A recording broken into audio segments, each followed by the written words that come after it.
এ তোরা চিনিস আসিফ আকবর কে? চিনিস না?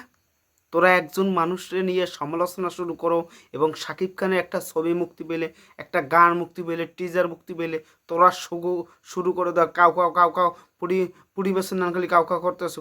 মানে তোকে আজকে নিয়ে কিছু কথা বলবো।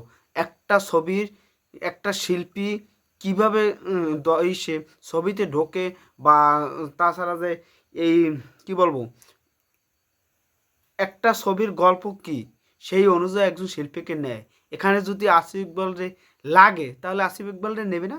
আসিফ ইকবাল যখন সরি আসিফ আকবর যদি লাগে তাহলে এখানে নেবে না? তোরা বেশি পণ্ডিতি করুকা, বেশি পণ্ডিতি করুকা যে আসিফ ইকবাল গান আসার সাথে সাথে মনে হয় সোশ্যাল মিডিয়ায় কিছু পণ্ডিত 5% ধরো, 100% ভিতরে 5% বা 2% হাইয়েস্ট, তারাই পণ্ডিতি শুরু করে। কেন নেগেটিভ আলোচনা করা লাগবে? শাকিব খানের নিয়ে নেগেটিভ এত আলোচনা করা লাগবে? যারা শাকিব খানের জেনুইন ভক্ত, এখানে আসিফ ইকবালের মতন শিল্পী এই বরবাদ ছবিতে গান গাইবে, এইটাই আমাদের জন্য একটা ভালো লাগে। বাংলাদেশে আছে কি? বাংলাদেশে আছে কি? ওই ইমরান, ওই নোবেল, ওই এ এই তো আছে বাংলাদেশে। এইগুলোই আছে। তবু এত পণ্ডিত লাগবে গা বাবু? পণ্ডিতি ছাড়া কিছু বোঝো না? আসিফ ইকবালের মতন শিল্পী থাকা মানে একটা ছবির প্লাস, একটা গানের প্লাস। আর বাংলাদেশের যে পরিস্থিতি সেগুলো আগে বুঝতে হবে। খালি বড় বড় খালি করলে কাজ হবে না। পরিস্থিতি বুঝতে অনেক কথা বলতে হবে, অনেক কিছু করতে হবে। একজন ইন্ডিয়া থেকে অনেক শিল্পী চাইতেছো, কিন্তু ইন্ডিয়ার সাথে বাংলাদেশের সম্পর্ক কীরকম সেটাও তো জানিস না? এত পণ্ডিতি লাগবে কেন তোমাদের? এত পণ্ডিত লাগবে কেন? আসিফের আগের শিল্পী, সে সিনেপ্লেক্সে চলে না না চলে। শাকিব খানের ছবি তো আগে মাল্টিপ্লেক্সে চালাইতো না, যে চলে না না চলে, কিন্তু একবার প্রিয়তমা চালানোর পর তো সব কিছু নষ্ট হয়ে গেছে।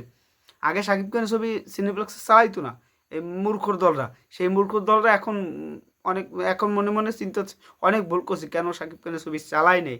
আগে শো দিত 1টা 2টা 3টা, আর এখন শাকিব খানের শো ছেড়ে দেয়, নে যা শো 58টা 60টা শো দেয়।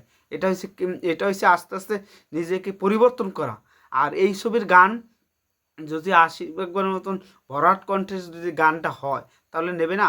এখানে আসিফ, আরে তোরা বালাম রে যদি মেনে নিতে পারি, বালামের মতন শিল্পী যদি একসময়, সেও তো এক সময়ের শিল্পী ছিল, সেই প্রিয়তমার মতন গানটা গেয়ে প্রিয়তমা 100-150 মিলিয়নের মতন, এখন 200 মিলিয়নের ছাড়িয়ে যেত যদি গানটা এরকম 8 মাস 1 বছর যদি বন্দি না থাকতো, বাষ্কবন্দি। হ্যাঁ, তোরা কেন মূর্খের মতন কথা বলতেছো? কেন এগুলো কেন? একটা লিমিট আছে। আগে শাকিব খানের নিয়ে পড়ে থাকো, এখন আসিফ ইকবাল নিয়ে পড়ে থাকো। আগে বোস গল্পটা কি করতে চায়, কিভাবে করতে চায়। আমি এইরকম অ্যাগ্রেসিভ, আমাদের সাকিবিয়ানদের মাঝেও কিছু লোক আছে, তাদের নিয়ে কি বলবো, তারা বেশি বোঝে, এক লাইন বেশি বোঝে সবসময়। আগে সিচুয়েশনটা বুঝতে হবে, ওভারঅল সিচুয়েশনটা বুঝতে হবে। আমি ভিডিওতে নয় বেশি কিছু আর খোলাসা করে বললাম না। আপনারা যদি না বোঝেন, তাহলে তো এই যে তুই মুই যে ভাষাটা দিতেছিলাম, কেন দিতেছি, মাথাটা গরম হয়ে গেছে। মানে একটা জিনিস, শাকিব খান ফোনতেছে, এখানে শাকিব খান ঠিক করছে, আসিফ আকবরকে শাকিব খান ঠিক করছে। শাকিব খানের কথা মূল্য নাই? শাকিব খানের কথা মূল্য দিতেছ না তোরা? শাকিব খান বোঝে না সে? একবার ভাবি যে শাকিব খান উম, যুগের সাথে তাল মিলতেছে, এখন যুগের সাথে তাল মিলাইতেছে না। এগুলো কি ফাইজলামি নাকি? এগুলো কি? এখনও ভালো হয়ে যাও, তোমরা ভালো হয়ে যাও, ভালো হইতে পয়সা লাগে না, পয়সা লাগতেও পারে যে। আর একটা মহল তো এখন শুরু হয়ে গেছে আবার এই বরবাদের নেগেটিভ করা, এই গানের শিল্পী আসার পর কোনো তো কিছু তো কাজ হইবে না, কোনো কিছু কাজ হইবে না। যত ষড়যন্ত্র হোক, যত কিছু হোক, বরবাদ সব উড়িয়ে দেবে, সরকার করে তাণ্ডব নীলা চালাবে সিনেমা হলে। সেটা নিয়ে তো মাথা গামানো কোনো দরকার নাই। এটাই বাস্তবতা। এখানে শাকিব খান ঠিক করছে আসিফ একবারে। আগে শাকিব খান ডিসিশন করছে, সেটা মানো আগে। শাকিব খান খারাপ করুক ভালো করুক, সে ডিসিশনটা আগে দেখো, তারপর নিয়ে কি বলো। আসিফ ইকবালরে তুমি হালাই দিতে আসো, আসিফ ইকবালের মতো শিল্পী। যারা জেনুয়ান আসিফ ইকবালের, আসিফ ইকবাল বলি, আসিফ আকবরকে যে এত মানুষই ভালোবাসে, মানে এখনো আসিফ আকবর ইকবাল বলি একসেন, ইকবালের কথা বলি কে বলছেন তো? তার জন্য ওই কথাটাই মনে পড়ে।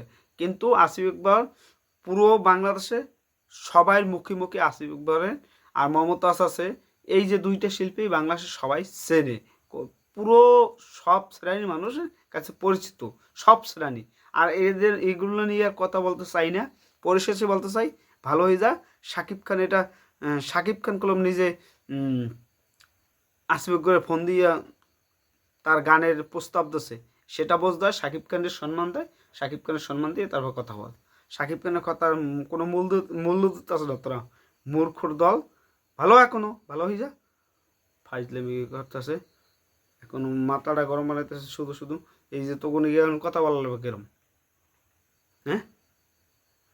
সাকিব খানের সম্মান দিয়ে কথা বলতে পারবো না? এক একটা গ্রুপ আছে এরম